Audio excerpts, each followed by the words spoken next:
Hi, this is Vizi Pro 3 channel. In today's video, I will show you how to allow people from sharing your Instagram story. Before you get started, don't forget to subscribe and turn on the notification to keep you updated about this channel. So, let's go! Instagram stories allow you to post your follower can see what's going on, but they expire after 24 hours. And Instagram allows you to share other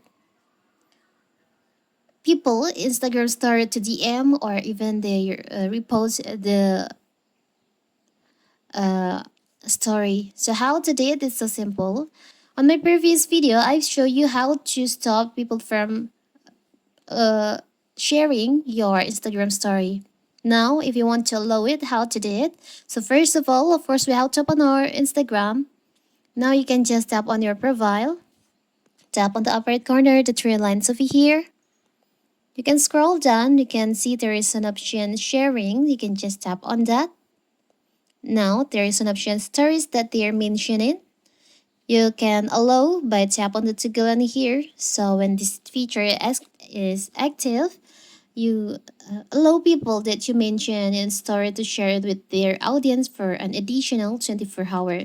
And you can also allow people from sharing your story to DM to someone else. But tap on the toggle on here. So now when you create story, when you make story on your Instagram, people can share it with their other friends on Instagram. It's a simple right? So that is how to allow people from sharing your Instagram story. Don't forget to like and subscribe and turn on the notification to keep you updated about this channel. Thank you and see you.